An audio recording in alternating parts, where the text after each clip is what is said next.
Okay. All right. Good evening, everyone. Good evening to our administrators and staff, as well as visitors that may be joining us this evening, and for those who pick up later and view the feed.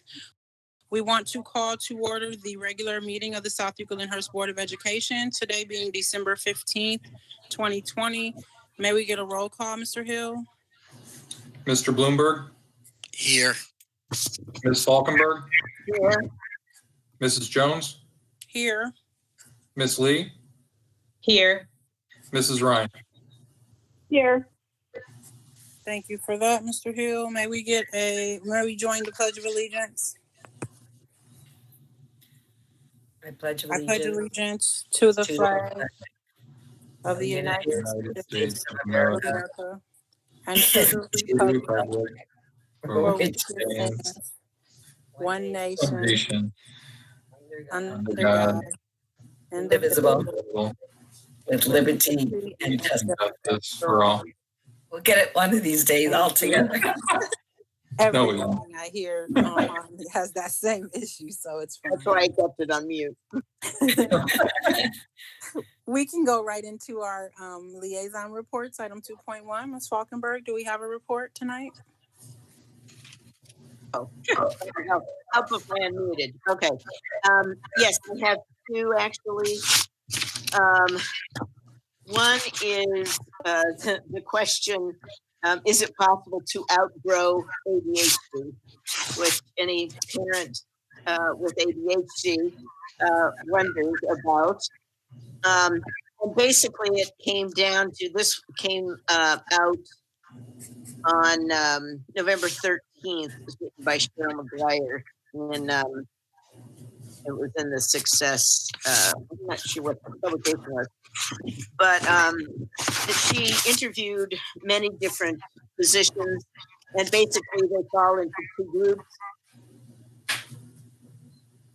One is the belief that children, when they grow up, they can actually outgrow the problem, the situation.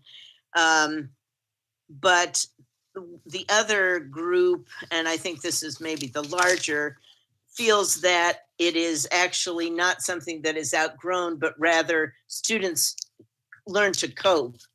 And so as adults, they learn how to better organize, how to listen better, and they find areas in their lives that are more interesting to them. So rather than being forced to sit in classes and with the emphasis on sit, they can actually find both classes and, one hopes, a profession that will kind of pique their interest.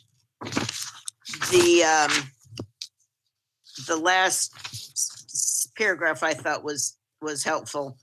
This is a quote by a doctor. He says, if you pick a career and you do your best at it, then your functioning is going to improve.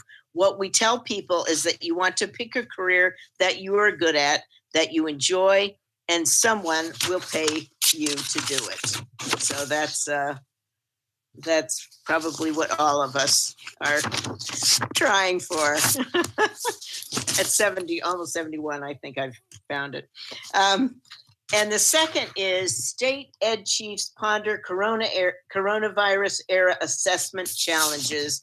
And I know, Linda, that you've been talking, and Melissa, talking about researching this whole issue, and it's huge, and I'll try to boil it down.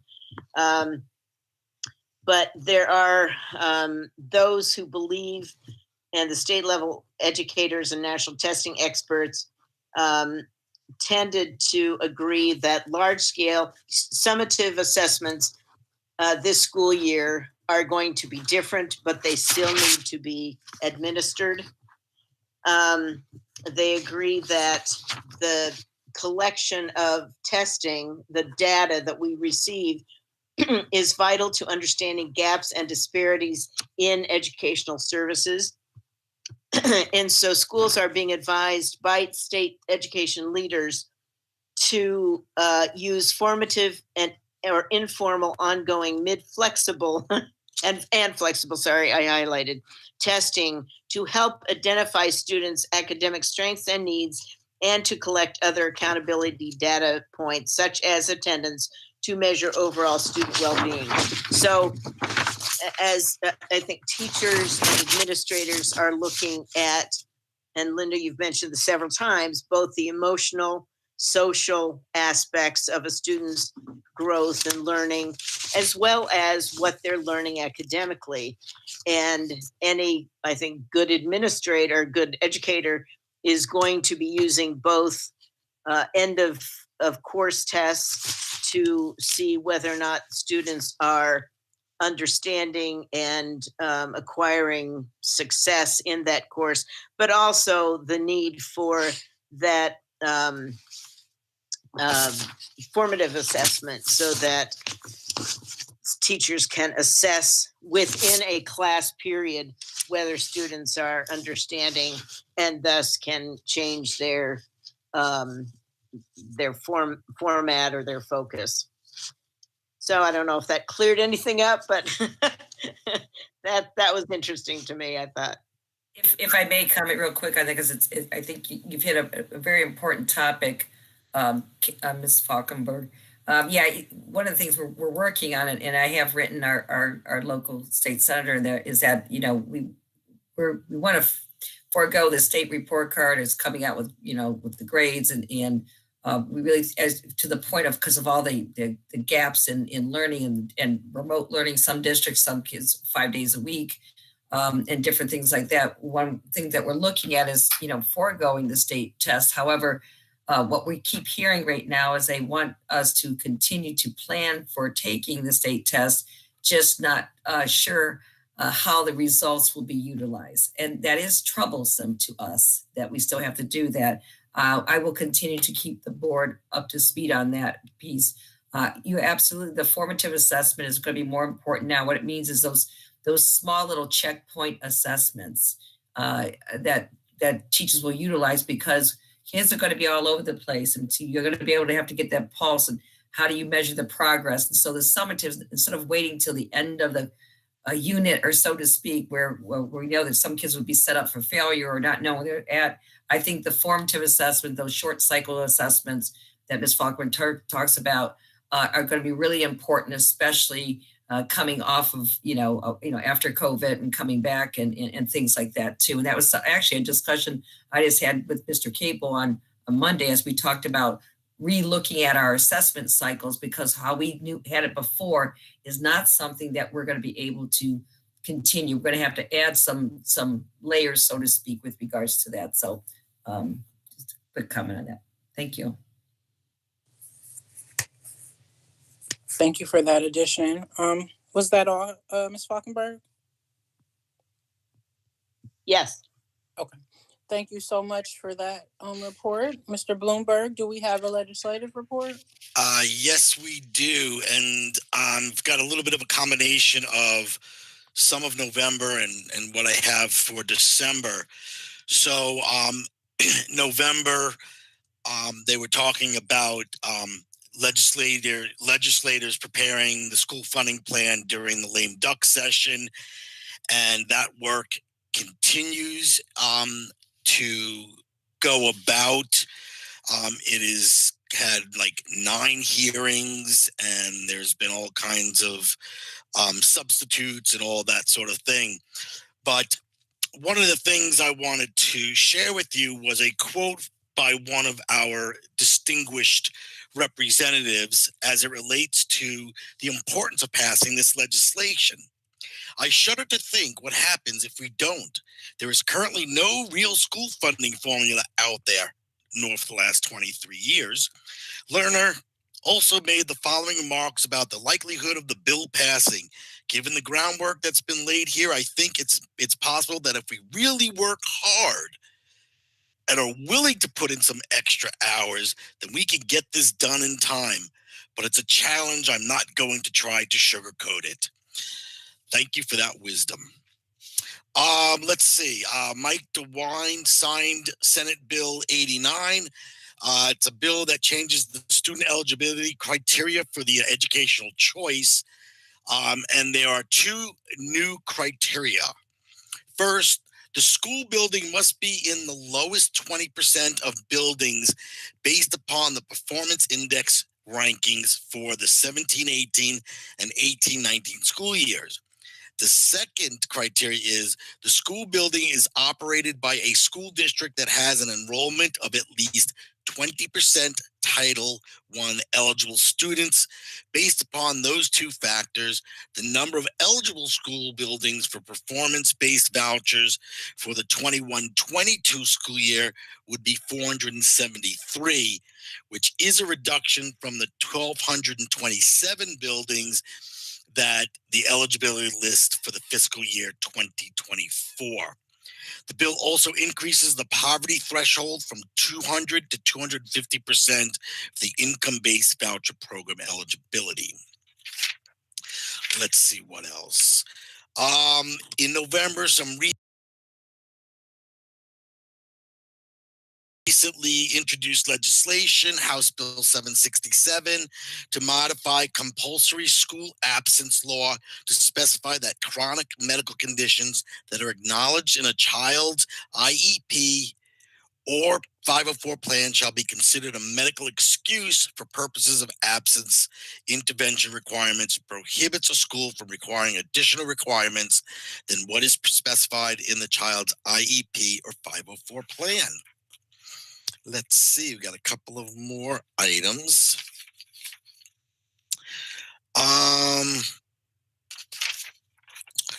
The Senate Education Committee, they finalized its work on the SB 358, which is a bill that provides school districts the flexibility and relief into the 2021 school year amid the COVID-19 pandemic. Flexibilities pertain to the graduation requirements, third grade reading guidance, guarantee, and the administering of state tests and things that we have talked about already. But that has been signed, and that's done. And then let's see, I got a couple of other things. One other thing is there is a House Bill 751 that's been drafted, and that's an amendment to the House Bill 38 or 39. I can't tell my eyes. But basically, the amendment would provide a reduced property valuation for tax year 2021 and 22 for eligible individuals as a result of COVID-19 pandemic. Basically, that passage of this measure will result in a local revenue for school districts and a shift in tax burden onto other property owners, and they anticipate these losses are likely to be in the millions. And there's a couple of other items that are really not that interesting, so I will leave my report there. Thank you. Thank you so much, Mr. Bloomberg.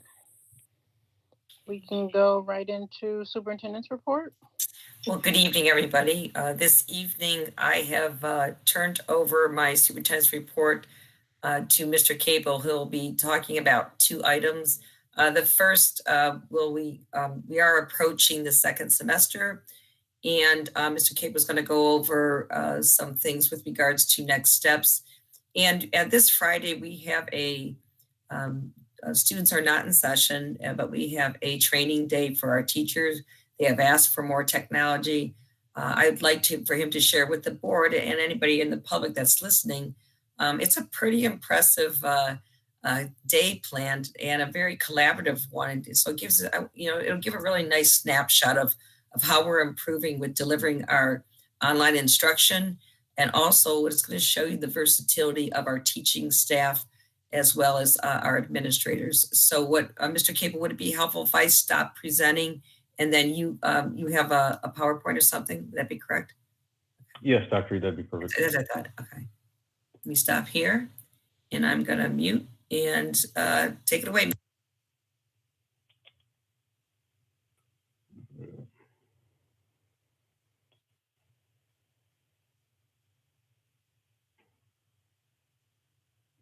All right, so like Dr. Reed said, just a few brief slides here, kind of going over our third quarter action plan with our declarations, and really highlight the teacher work there, which I'm really excited to show you guys. First part of this, the declarations, just a couple key notes. This is going to be a quarter commitment this time. If you remember in the past, we did a semester commitment for the first and second quarter. We're going to go with a third quarter commitment this year, or this year in January. The reason is we don't know what the status of COVID is going to be entering the fourth quarter. And fingers crossed, hopefully, we're turning and we're going to be able to offer those kids that might not be comfortable now, give them the opportunity to come in, and especially like the seniors and kids that are in the last year in their buildings, and really get focused and get us back in school, get the learning movement, and head into the fourth quarter and into fall of next year. Like I said, it's going to be a very similar process. I'm going to walk you through the communication timeline, the communication letter, and as well as the declaration. So communication, just a simple tree here. It's going to start over on the principal communication side. The declarations are going to be sent out from the building level, and those are going to be sent out 12/16, which is tomorrow. Those are ready to go. Principals are going to send reminders out during holiday break. On 1/4, if you glance over to the other side, the final reminder to parents is going to be on January 4th. The declarations are due back on the 6th. And again, we must have those EMAs in order for school-based children to return. So that's kind of our timeline. So again, the declarations will be sent out by the principals tomorrow, and then just reminders going out to parents throughout the process via social media, Schoology, Facebook, all of our platforms. Declarations, just 3 quick documents to share with you here. This is something the parents can expect to see from their building principal. We did make a shell of the communication, so similar message, similar platform. This is actually what was handed to the principals. They're just going to modify, obviously, their school and their name. But from a parent perspective, pretty cut and dry. We ask that you complete the following 2 tasks for each student within the district before January 6th. And I know that we have many families with multiple children, but we just do need one for each individual child in order to get the correct data. Complete the third quarter declaration. You're going to notice here, it looks very similar to what we've done in the past. MT and Mr. Capretta put this together back in the summer. We met and modified it a little bit, just to get a little more feedback and to introduce our after school care. So again, it's just going to be student's first name, last name, date of birth, all that stuff, grades. And then option is, so are you going to return to school or are you going to stay remote? And you scroll down to meal program desired for your student. Mike Murphy and his team do an unbelievable job with this.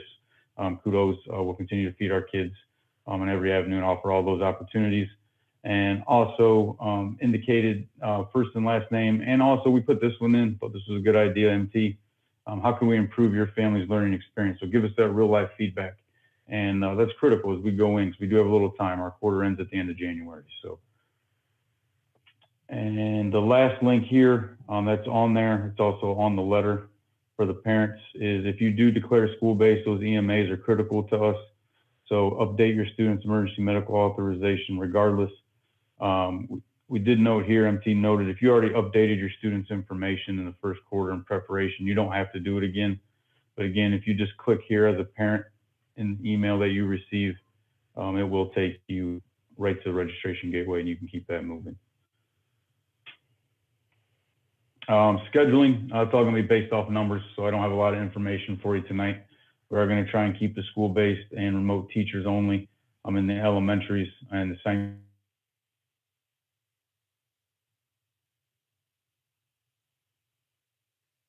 Stay tuned on that. That's the honest. We have a meeting set for January 11th, and in that January 11th meeting, we'll start our scheduling process. Just a couple of Q&As I just think of as a parent. If my child declares remote in the third quarter, does that mean they're remote for the fourth quarter? No, it does not. Again, we will send a fourth quarter declaration out. This is only by quarter, not by semester. And will my child's schedule change? Again, this is a possibility, especially at the lower levels. High school, you guys change classes anyways. Junior high, similar boat, those won't change. But the elementary, it's all possibility. And again, it's all based off numbers. That's just 100% real on it. Teacher work day. This is what I'm really excited about. First, all kudos go to the teacher leaders that you're going to see in Mr. Morton. As Dr. Reed stated before, one thing we got feedback on from our CID day was that they wanted more technology, which is a good thing. And with the extra work day that we had built in this year, we were able to take this work day on this Friday, and make it into a collaborative technology PD. Mr. Morton led a task force that included teachers that you're going to see here. But again, this is the menu that they're using, and I just wanted to just highlight the amount of resources and the learning that's going on, not only from our staff, from our community. These are just all the sessions that are being held. So if you're a teacher in South Eagle Inter-City Schools, you have this link. Actually, we have some people on it right now. And when you're going through this, you have the opportunity from 8:30 to 9:25 to join any of these groups that you would like. As you can see here, our teachers are leading this. They've been unbelievable with their feedback. So this is really going to hit home, especially by the building level, and they get to learn from their peers. You scroll down 9:30 to 10, another full menu dealing with Google's. We have a new Meet sessions that are going on. We also have the new Google platform, which has been heavy. Sorry again about the delay when Google went down the other day, but that was globally. Again, just more highlights, more different things. We're going into Schoology review updates. Mr. Romanoff's really become a master with the borderless classroom, and he's trying to take that down to the K-6 level, and just power tools for remote learning, Schoology, Google, and just a lot going on. So just wanted to, we have a full menu here, and this is the last part's really cool. All buildings optional Schoology trainings. Mr. Morton leaves these up for staff. These are just on demand anytime you want to go to and sharpen some tools, get some ideas, try to figure out what's next and what's needed. So like I said, these are always live. These are webinars and just different strategies that we've used throughout this process. So I thought it was critical. I know that it was on the board agenda, and just watching this thing develop and our teacher leaders. First time we did this, we had 4. Now we're up to 10. The word's getting out. They're getting strong feedback from their colleagues. So just wanted to share that with you guys and say thank you for allowing us to add that additional work day in on the calendar. Did you say you're up to 10 teacher leaders? Yes. Yep. That's awesome. Okay. It's a pretty robust day. I mean, that's a lot of planning. And I appreciate Mr. Capel sharing that, because I think people kind of wonder, well, what do we do on days like this? And that is in a short amount of time, a lot of time put together, and really great that people are stepping up, trying to, share that with folks. So I thank Mr. Capel and the teacher leaders. And I don't know if you have any questions, anybody, but that's all I have for my report to save time. Any questions? I do have a question. So with the meetings coming in and having the technology, are we keeping track of, like, are there levels to the technology learning? Like Mr. Morton comes in and there's a base level, then a next level, to where you're actually able to see what experienced teachers you have on that technology piece? Yeah, and what's nice, Ms. Jones, is he sends out a survey. He sent out a survey before this professional development, and got a feel for what the teachers needed, number one, and then number two, he asked them their comfort level and asked them to rate themselves and where are they at, and then you get the homos, and you get the elementary leaders that are here, right, and those are the ones that are really stepping up and teaching their colleagues on where to go. So yeah, it's almost like a tier system. It's almost a 1, 2, 3. How do you rate yourself? And he gives them categories, which is nice to choose from when he sends out the survey. And do you need more help with Schoology? Do you need more help with Google Meets? Do you need more help with strategies? And from there, that's when him and his team just really start shuffling and building from there. Any other questions? Well, it's very impressive to me. I'll say that. As a parent, it's impressive as a parent, first and foremost, the level of information that you are putting out and disseminating. I appreciate that, especially when you put in there. I know that some parents have more than one child, because I feel that was directed towards me, because I'm the one that always texts that question to you and Melissa. Do I have to? And you all let me know, yes. I felt like that was a little big. But I would say I actually am very impressed by this. I want to say thank you very much. I greatly appreciate your effort, you and Mr. Morton. This is impressive. Thanks. Thank you. Any other comments? Oh, it's me, Stephanie. I just also want to add on to what has been said already. Thank you to you and Mr. Morton for leading it. Thank you for the teachers for taking on that extra work. I know we've asked a lot of them already this year, and as a parent, I know it's got to be frustrating, and it's frustrating for parents trying to get through this year. And so we just appreciate the extra effort everyone's putting forth to make it all happen. So thank you. And that concludes my report. Mr. Hill, I don't know if we have any public comment. We do not have any, unless he sees some now. We do not. Nope. We do not have any public comment. We can go right into item 3.1, the minutes. Wait, I think I probably have to share again, huh? Okay, hold on. Got a new computer. Yes. I did. We were determined so it wouldn't be humming in your ear this evening, everybody. Not funny, Ms. Jones. I had a really. I'm grateful. I had to work on it. I had to make sure my speakers weren't working. It wasn't connecting to my monitor. And like I said, I did it on my own, and Joe Alessandro gave me a gold star today. So thank you. Item 3.1. The minutes of the regular meeting of November 17th and the special meeting of December 8th, 2020 will be approved as recorded or corrected. Furthermore, the reading of these minutes will be waived. May we get a motion to approve item 3.1? So moved. Second. Any questions or comments? Hearing none, may we get a roll call? Ms. Falkenberg, Aye. Mrs. Ryan, Aye. Mr. Bloomberg, Aye. Mrs. Jones, Aye. Ms. Lee. Aye. We'll go right into item 4, Treasurer's Report, Mr. Hill, 4.1. Good evening, everyone. I have quite a few on here, so let's work through them. Item 4.1 is the financial reports for November 2020. Recommend for approval item 4.2, the bank reconciliation for month end November 2020. Recommend for approval item 4.3, the investment earnings for month end November 2020. Item 4.4, it's a couple of transfers out of for activity funds, closing out one activity fund. Item 4.5, this is the Strategic Solutions Agreement.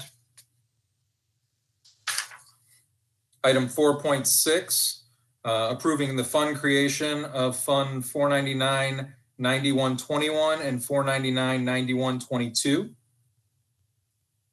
Item 4.7, we have one donation to approve.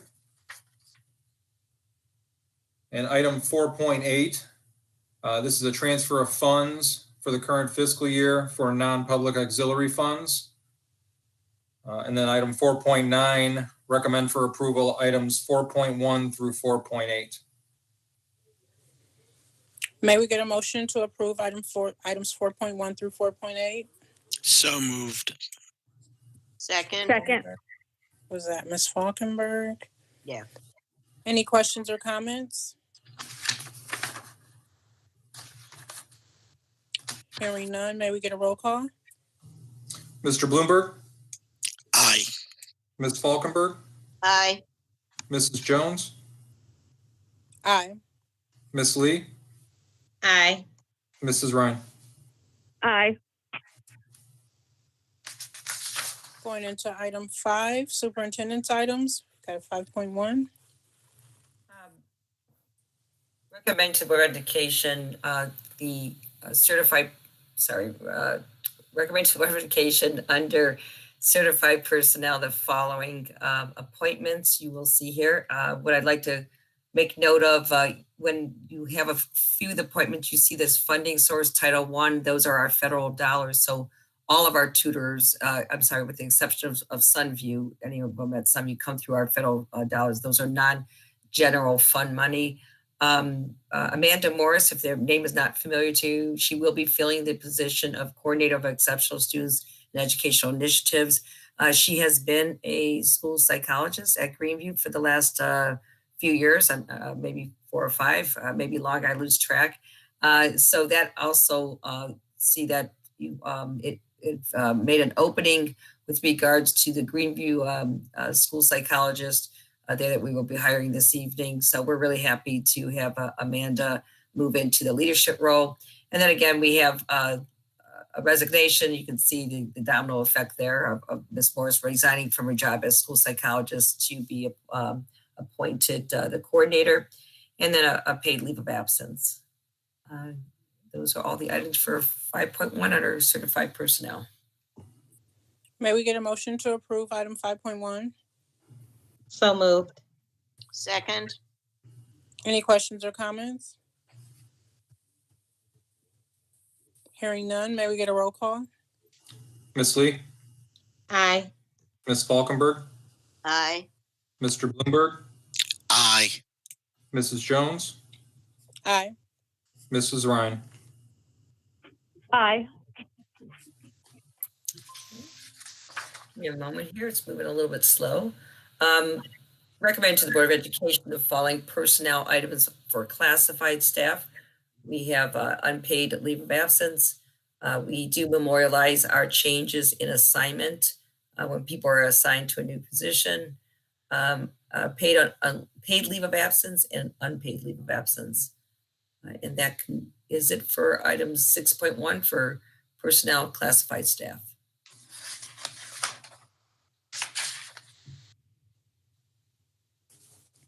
May we get a motion to approve item 6.1? So moved. Second. Any questions?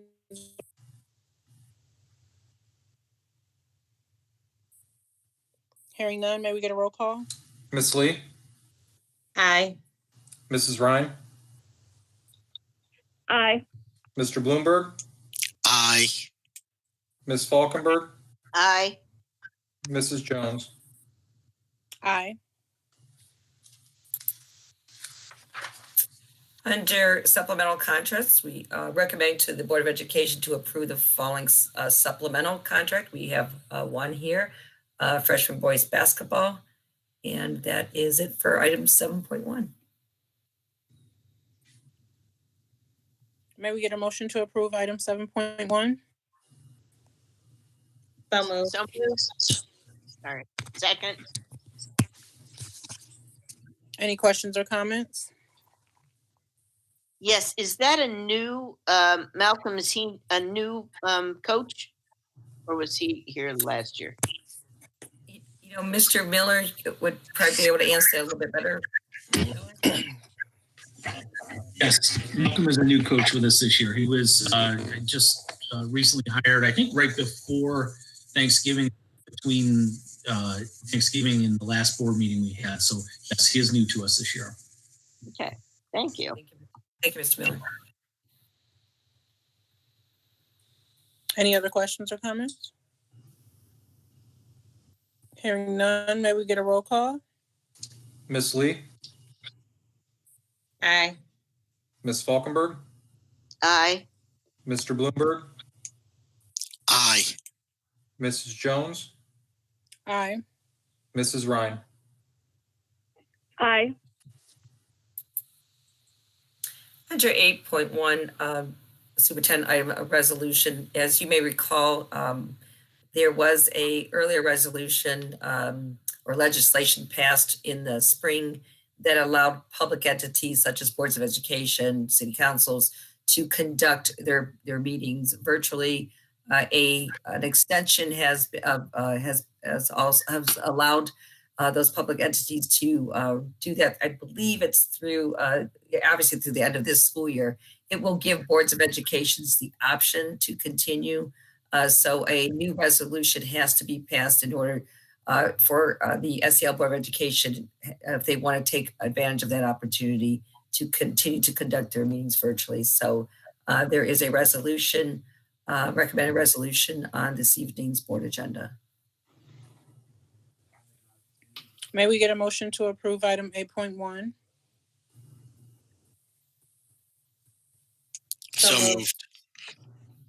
I'll take the second. Any questions or comments? Well, I did have I don't know if it's a question, a comment, but when reading the resolution and they talked about staying virtual because of not being able to control the number of the public that might come and not having the available space to utilize proper spacing and all of the safety protocol. I guess what I didn't necessarily know if it said while the public has to have access to the meeting, it doesn't necessarily say that the public has to have physical access.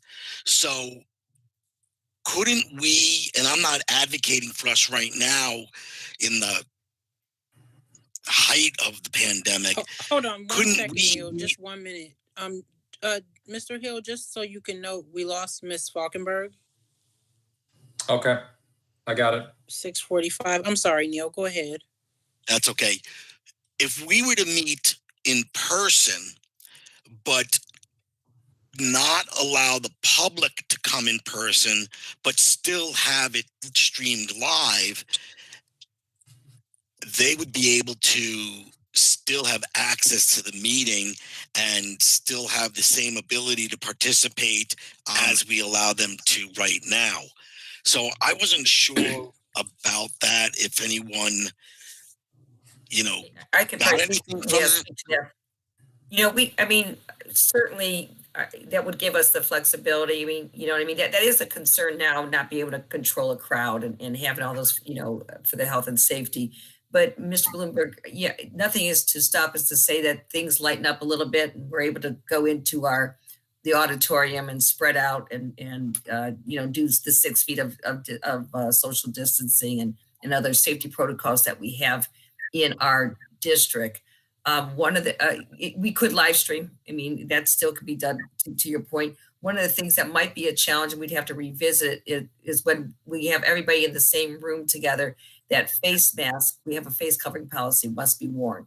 That might be a little bit of an issue if we're, together in the same room, we have to have a face mask and people may not be able to hear me as clearly as I'm speaking now because of that. But certainly the resolution is not going to I think to answer your question, the resolution is not going to limit the way that we can do things. I do think we can, it's just given us that opportunity if we really feel like we don't have a crystal ball, right? You know what I mean? So we don't know what the future is going to hold.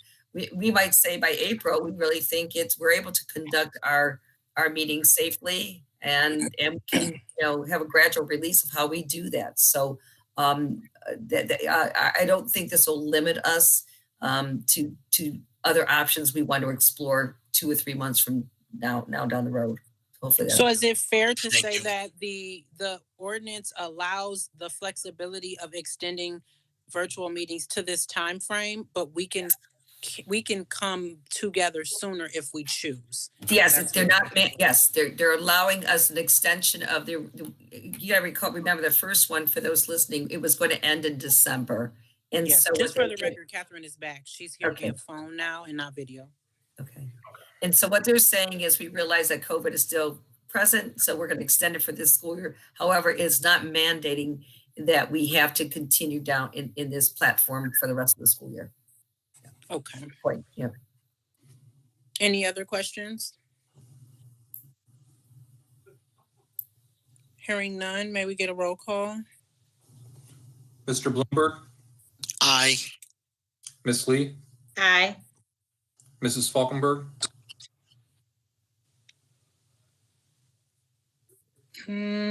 She's the second number from the bottom, but it looks Yes. like she's mute. muted.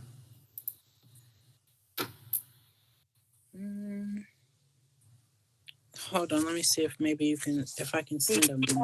Yep. There you go. There we There we go. go. Can you hear me? Yes. Okay. Yes, aye. Sorry about this. I don't know what's going on. Mrs. Jones, Aye. Mrs. Ryan, Aye. Okay, we have several items under student services and strategic partnerships, excuse me. Recommend to the Board of Education to approve 11.1 graduation requirements and local seals. I know there was a question earlier today, but I think Mrs. Falkenberg and Ms. Thompson were able to connect. The one thing I do want to say about that this is, can be amended down the road. One of the questions we had at our work sessions, and I'd like to follow up with the public if they're listening, is, we have a local seal with student engagement in volunteer hours. Our students are required by board policy to put 10 hours in per school year in order to utilize, to be able to achieve a seal. It was raised to 15 hours. I too, along with I think some board members and other folks, I asked the question, well, I kind of thought it should be like 20 and double it, because of now it's actually could go towards a graduation seal. I think for the upcoming school year, or for the school year that they're proposing this for, is that the 15 hours may be more reasonable right now. I am told because of COVID that there's not as many volunteer, which I can see, there's not accessibility to places that are willing to take students to volunteer, nor are some students families willing to allow their child to go out into the public and do volunteer that was so easy before. So we don't, we want to have something that's manageable. We can't always, I want the board and the public to know that we can change and amend this as we move along and assess our benchmark, so to speak. The other one that I too, they talk about participation in clubs. I'm not trying to be negative about on one club or another, but all clubs, some clubs have more rigor, so to speak, and require more participation than other clubs. So I do believe that what the board is approving tonight is not necessarily the criteria, but the club advisors and the administrators have to get together and make sure that if student A is in this club and student B is in this club, that there's some equity, something equitable with regards to how those hours are being tracked and the amount of hours they have to put in. So that is still a work in progress, but it needs to be done collectively or collaboratively with those people involved. Under 11.2 is recommending you might be familiar with the word Naviance that we've had in the past, where we're moving away from Naviance school districts and now getting into Transio, which is a new managing system for our college and career pathways. And then 11.3 is the Safe Schools Vector Solutions. We, again, we'll call it moving into a recovery mode of COVID, is really providing access for student safety and wellness courses to be able to, for our counselors and social workers to facilitate with our students in grades 6 to 12. And we're really happy to be able to have this tool and this resource for our students and our support staff. And 11.4 is approval of superintendent's items 11.1, 2, and 3. And I have separated out 11.5 that will be voted on separately. I just want to make note of that.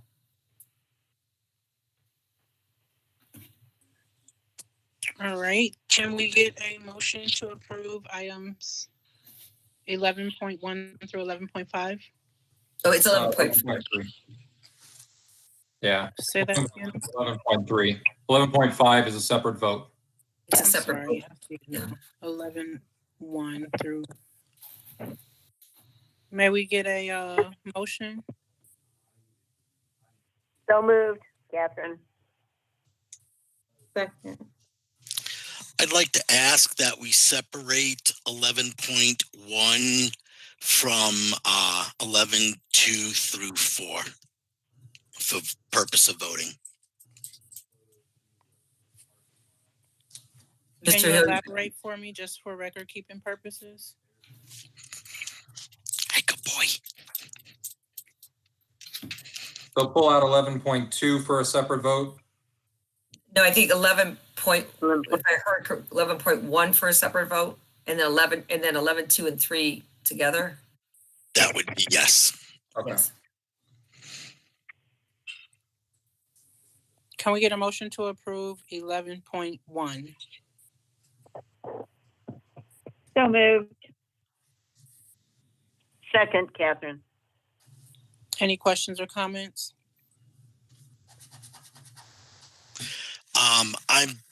I realize that the bulk of this graduation requirement is mandating or being brought down by the state.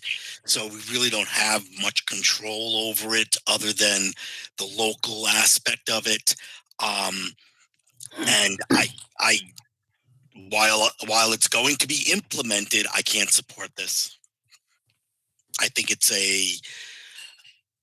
going to be a detriment to the education of our students during their primary years of schooling.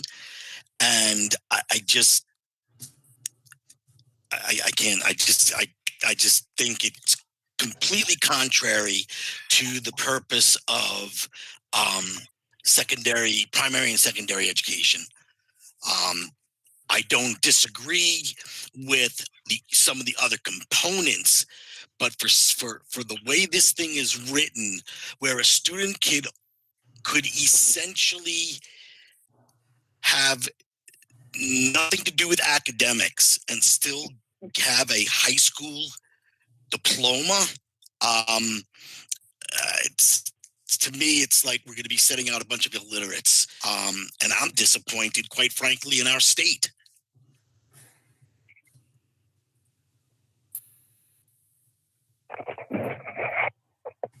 Yeah, I have argued with it too, Neil. That's why I appreciated talking to Melissa before the meeting, because I see so many students that do all of the rigor, go through all the rigor of classes and some honors classes, and also are involved in courses, in clubs and in plays and things, and do all that.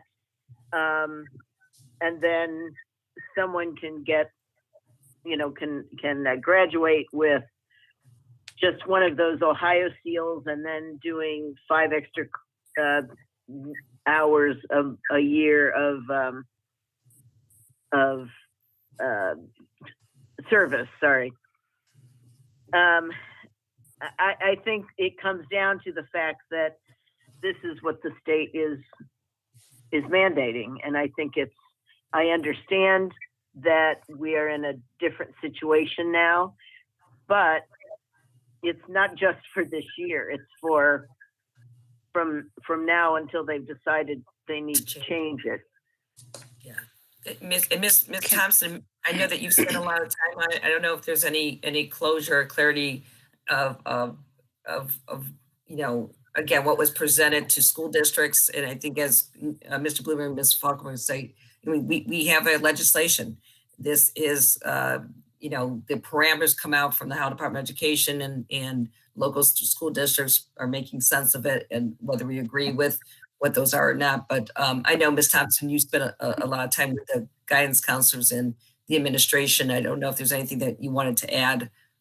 Yes, I will say that as part of the complete document, we did want to share and make sure it's known that the state still requires that cover the basics, and students must earn a minimum of 20 credits in specified subjects and take required tests, then decide how they will round out their diploma requirements.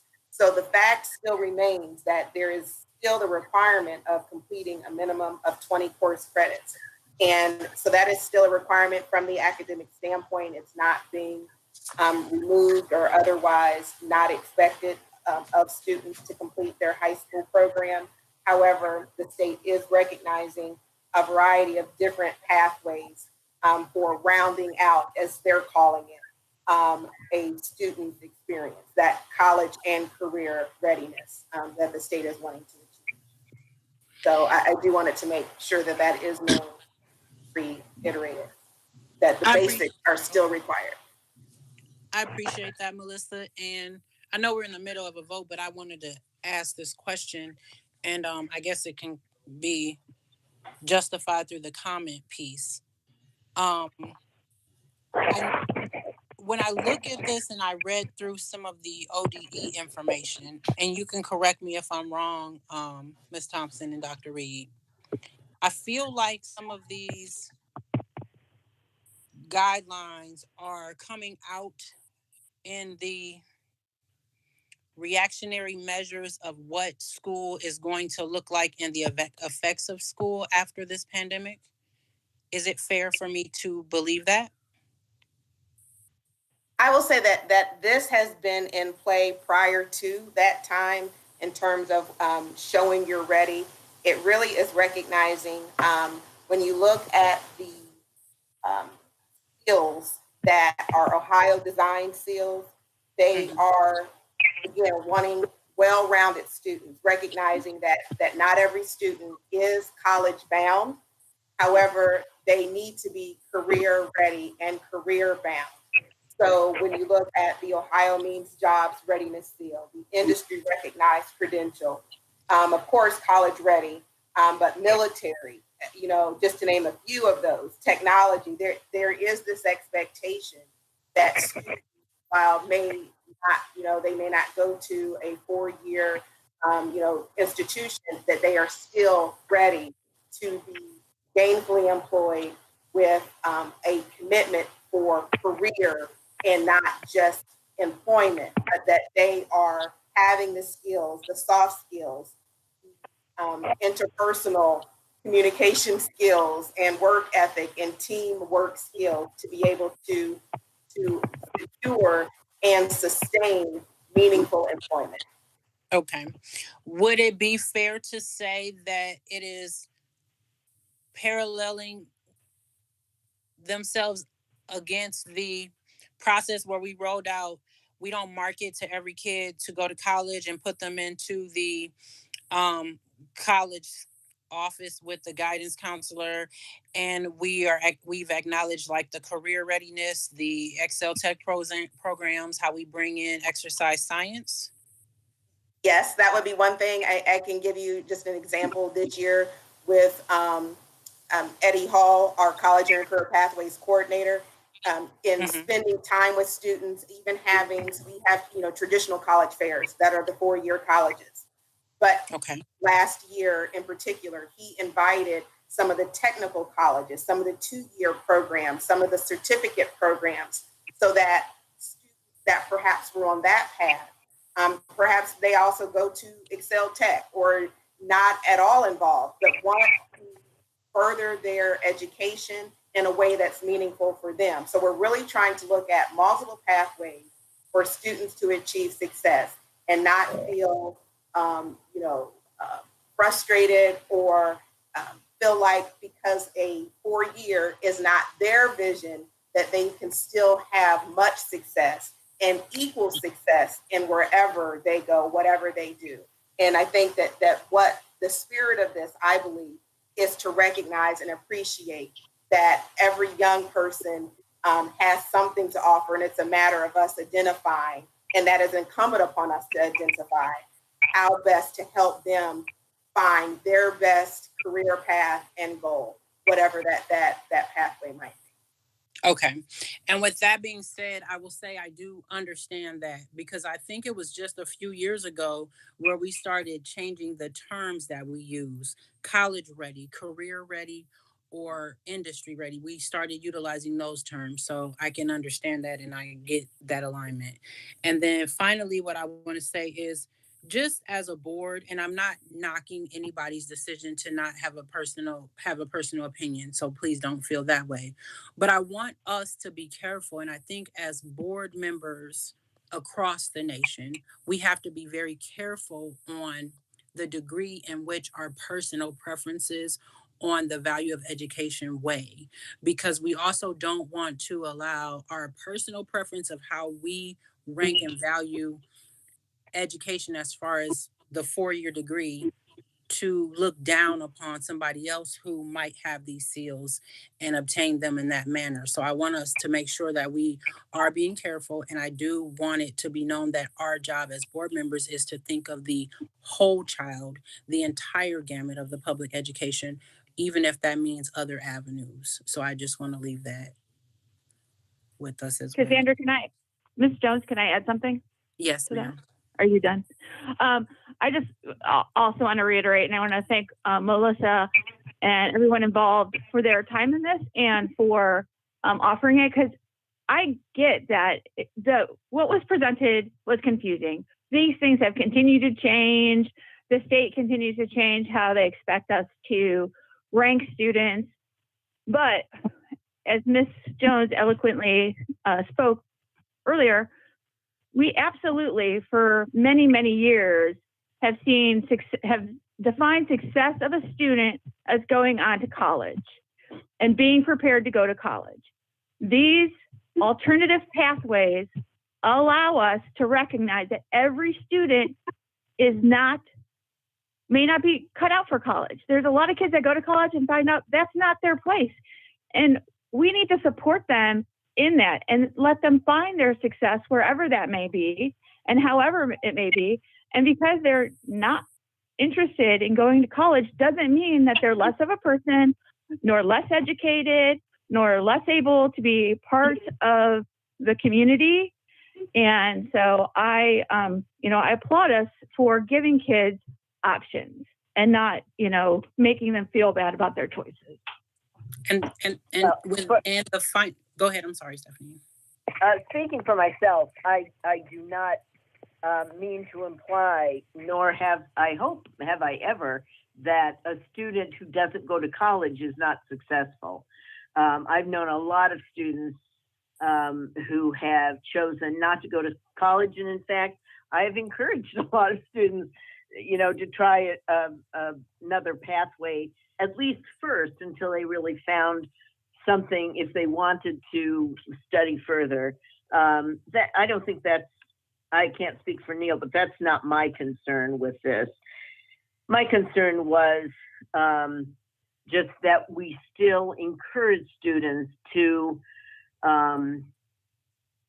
make use of their academic the chance to try to be successful at Brush High School. But I don't think by them choosing a seal option would equate to them not being as successful. And when that statement there is being made, and I'm just putting myself in a child's shoes, when that statement right there is being made about rating success on whether or not they have a seal for the military versus a seal for something else, I just don't want some child to be sitting somewhere feeling like they are subpar because they're not going into college. So I just want to be very careful. And the last point I want to make is, as my senior is finalizing his college applications, he's got 3 schools right now that have waived SAT, ACT, and the entrance level testing. But that doesn't mean that school's education platform is diluted because now kids are coming in without those state mandated tests.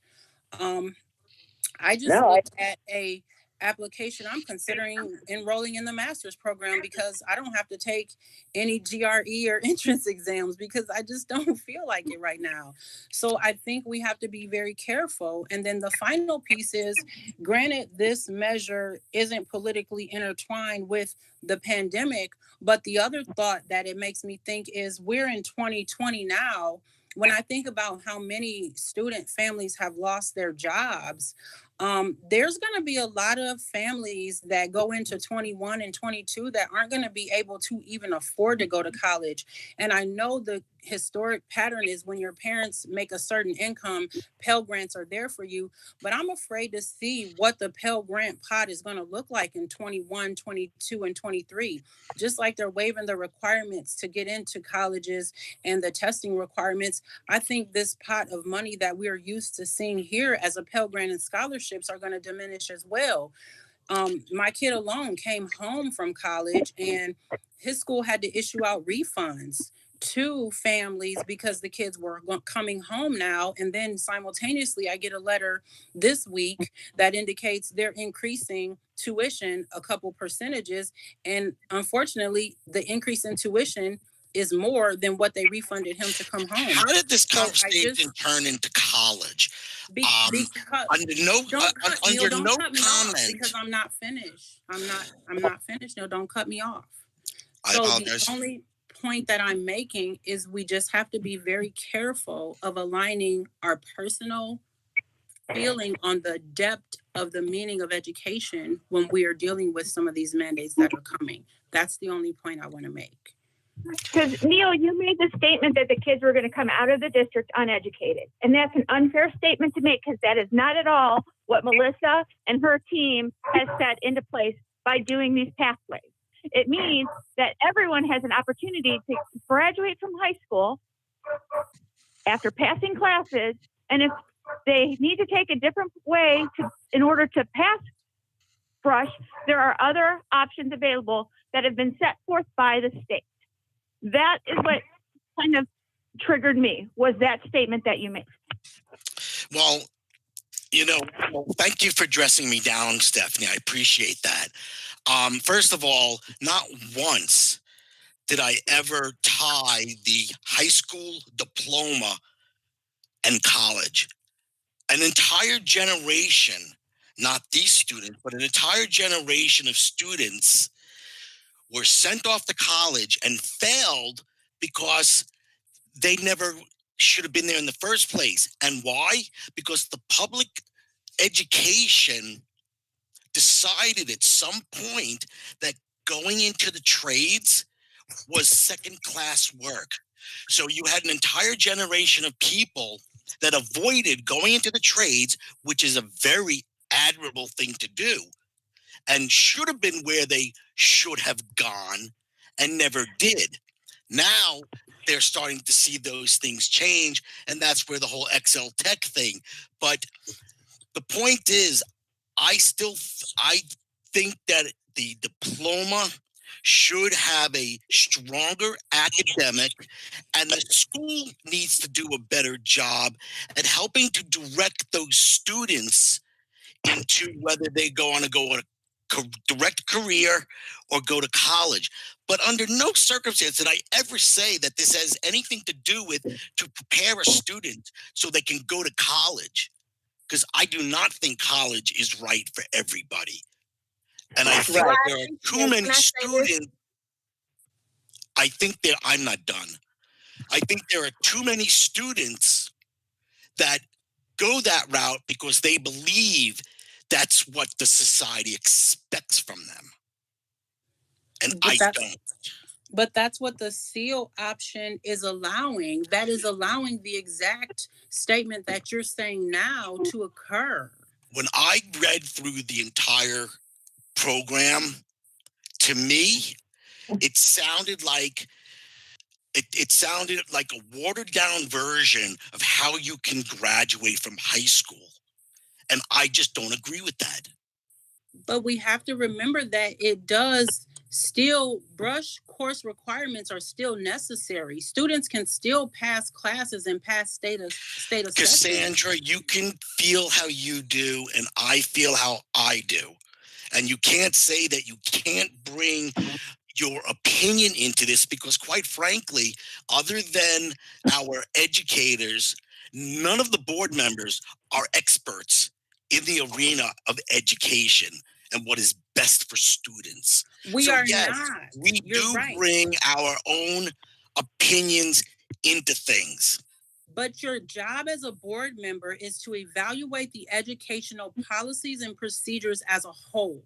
Our job is to read what comes down from federal and state mandates and determine how we best implement them into our local level. Our best implementation is to take whatever state and federal mandates are mandatory for us to take and cater them to work for us. And our degree of catering is to make sure that all our T's are crossed and our I's are dotted. And that is what our people services and our administration has done. So yes, I feel that we have to be careful walking a very fine line of taking our personal feelings when we're having to deal with state mandates. And I just again say we have to be careful because we represent 3,000 students. And if we have 1,500 students that are choosing another path, they should not have to feel as if this administration doesn't support them because they do not choose to go to college. That's my only point. Just because the state mandates something doesn't mean that it's right.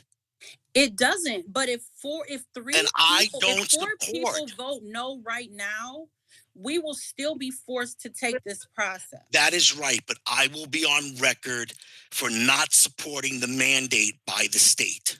Okay, and I appreciate that, Neil. I appreciate you. I appreciate your advocacy. Cassandra, I appreciate you. I appreciate your advocacy and what you're saying as well. I believe you both are actually making sense. You both are actually right. But this argument or what this conversation makes me want to ask our student services office is when we come to I believe our retreat this year is in February that we normally do, and we can have more information as to how our student services office in our school district plans on doing their implementation or tweaking or twisting what the state recommendations are, what the state requires us to have, how you are going to unify those and merge those jointly, Melissa. We can request that. And basically, sometimes it is easier when it's black and white and someone else is explaining something to you. Because Neil, I understand when I read it at first, I was like, well, hold on, some of it is questionable. Then I also had to put my cap on as being a parent in the school district and saying, well, I know for a fact we're doing A, B, C, and D here already, or we're already moving towards whatever. So I do see what you're saying. So that is my request. And if we can do that, then we can vote on however we want to vote, however we choose to, morally, whatever else. At the end of the day, it is what it is. You know, I have no doubt that our district is going to implement this probably better than any other district because I know the kinds of minds that we have with our administrators and how they are thoughtful and how they go about doing things. There's no question in my mind that they're going to do a phenomenal job for it. They don't have a choice, but I know they're going to do a phenomenal job. I have a choice. I could say no. And that's my right as a board member. And I don't march to the state. Can we get a roll call, Josh? Mrs. Ryan, Aye. Ms. Falkenberg, Aye. Mr. Bloomberg, Big no. Mrs. Jones, Professional, yes. Ms. Lee. Aye. Mr. Hill, I'm on 11.2 and 11.3 will be voted on together. And then again, we still need to keep 11.5 separate. So we have two more votes. Yes, ma'am. May we get a vote for items 11.2 and 11.3? May we get a motion? So moved. Yeah, second. Any questions or comments? Hearing none, may we get a roll call? Mr. Bloomberg, Aye. Ms. Falkenberg, Aye. Mrs. Jones, Aye. Ms. Lee, Aye. Mrs. Ryan. Aye. Mr. Hill and Mrs. Jones, I had mentioned before that I would have to possibly drop off early. And Yes. so I need to leave the meeting. I'm so sorry. But I just wanted to let you know so that you weren't waiting for me to respond to any further votes. Okay. Thank you. It is now 7:18. Have a great evening. Thank you. You too all. Mhm. We can go right into 11.5. Okay, thank you. Still under student services and strategic partnerships, 11.5 recommend to Board of Education to consider the second semester service agreement for Mr. Jack Ryan to provide remote learning and online programming support for students and families due to COVID-19. I believe Mr. Ryan or Jack, a former Brush High School student, has been doing some internship with the office of Melissa Thompson's office, and we are going to extend those services of the work he's been doing. Thank you. Dr. Reed, may we get a motion to approve item 11.5? So moved. Second. Any questions or comments? Yeah, I did actually. So Jack, last semester when he didn't graduate yet, right? Ms. Thompson, I don't believe, did Yes, he? he graduated from The Ohio State University. And so he is a now graduate. And he completed his internship in student services during the first semester and initiated several projects with us, and are wanting him to be able to complete those projects to end just this school year. Ending in May. Great. So he wants to go into student services or into education? His undergrad degree, if I am not mistaken, is in criminology, sociology area from Ohio State. And so this is affording him the opportunity to work together with our partnerships. During the first semester, he supported work with Schoology and our online presence, helped with our outreach with families. We will soon be initiating for second semester a remote learning project with the Y that is being provided to families at Memorial at no cost to the families or to the district. And that is a specific project that I am looking for him to be able to support, with our students that need that extra remote learning support. I did want to add, it is, again, because of the funding piece. This is not with general funds. Again, we have the CARES fund money that we are utilizing, and this would be an appropriate expense actually to continue the work. So I needed to mention that. So it is not general fund. It is part of our CARES Act money for federal funds, yes, which has to be spent in a certain amount of time.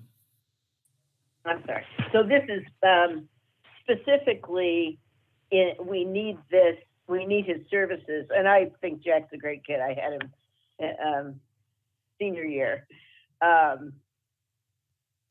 this is specifically during COVID because of the virtual school virtual learning that kids have to undergo. Correct, because utilizing those funds, it definitely will have a sunset, and also has to have the criteria that it is because of the COVID and the effects of COVID. Right. Certain things have to be done that we would have not naturally done before, or certain things that we've done has to be expanded because of the negative effects of COVID. Right.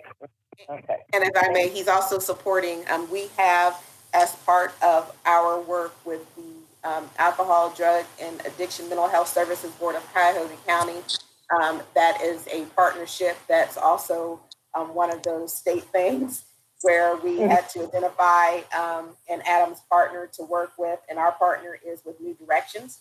And certainly what we know, which is also consistent with what we're doing with our Safe Schools Vector Solutions, during COVID, it has created some heightened awareness with students on mental health issues, as well as drug and alcohol, tobacco, other drug issues. And so he has worked together with our student services team and our Adams partner in New Directions to provide an online platform learning program for students to be able to log into and get information. So it has been, again, another valuable resource during this time of remote.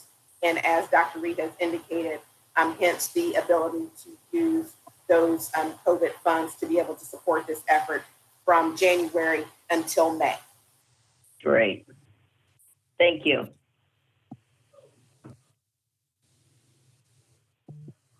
Any further questions or comments? Hearing none, maybe we get a roll call, Mr. Hill. Ms. Lee, Aye. Ms. Falkenberg, Aye. Mr. Bloomberg, Aye. Mrs. Jones. Aye. You know, I just want to retract back up for a second, just for record keeping purposes when we go back to read the written minutes of this meeting.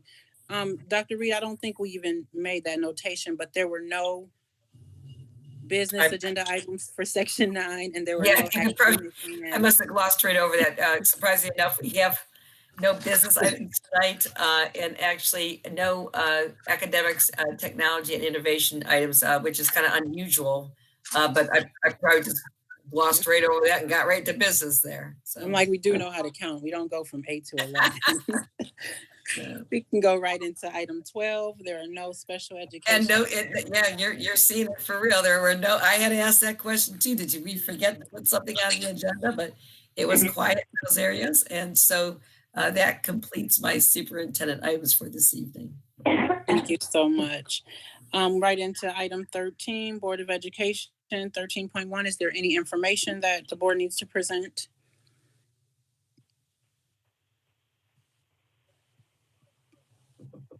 Hearing none. Any new and unfinished business?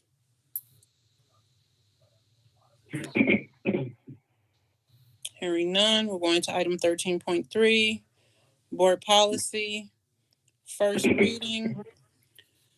Superintendent presents the following policies for first reading and preliminary review. They were attached to your board docs packet. South Euclid-Lyndhurst Board of Education will be asked to vote and adopt these policies at the board meeting being held on January 12th, 2021. We're looking at 6114, which is a revision, cost principles regarding spending federal funds, and item 6325, which is also a revision for procurement of federal grants and funds. Again, take a moment to read those. Please ask any questions you have prior to that meeting, and they will be asking to vote and adopt in January. Board President Jones, may I make a comment real quick on policy? Just for those that aren't familiar, whenever we get policies in, most of them are revisions of current policies, and they're based on legislation or mandates that come down from either state or federal level. As a superintendent, there are certain policies that I'm quite familiar with and very strong with. As you can see, when it comes to the spending of federal funds, although I have spent 8 years in charge of federal funds when I was in my last school district. However, whenever we get something like this, I mean, I work directly with what we call our in-house experts. So in this case, Mr. Josh Hill, our treasurer. So when certain ones come in, I just want folks to know that as a superintendent, I don't actually look over the revisions myself. I look at the area. In this case, it would be with the treasurer. If it has something to do with student services or healthcare or health policies, I work with the appropriate people. So I just want folks to know out there, because a lot of times I see policies, what's the process, and is it a rubber stamp process? It is. I mean, we look at it, we read it. I actually distribute it out to the department that I think is affected by it. And because those folks who are going to oversee it have to know and understand that the policy has changed. Not just the superintendent has to be the expert on policies, but those departments that are affected by it. So just want to let you know, it's a painful process. It's collaborative so just, again, so when people see these things here and the board approves it, just know that there's a lot of time put into it. and before it's even presented to the board. Thank you. Thank you for that clarity, Dr. Reed. I appreciate that. Closing items, Mr. Hill, I don't believe we have any more comment. I just looked through my emails. I do not see any. No, we have none. All right. I do not believe we have a need for executive session either. Oh, that would be correct. All right. And I believe this is our last meeting for the year. So I want to wish you guys all happy holidays. Enjoy your families as best as possible. Stay safe. Thank you all for a great year, administration. We've worked hard in the midst of multiple levels of change, and look forward to seeing you all in 2021. Any other board members have any comments? Well, happy holidays. Keep safe. Don't travel. Thank you for the various email cards, electronic cards, written cards, and happy holidays to everybody. Thank you as well. Happy holidays. Thank you all for all you do. We appreciate you greatly. On behalf of my team, we enjoy our work with you folks, and we are looking for an enjoyable holiday season, whatever that is, and looking forward to more work in 2021. So. Right.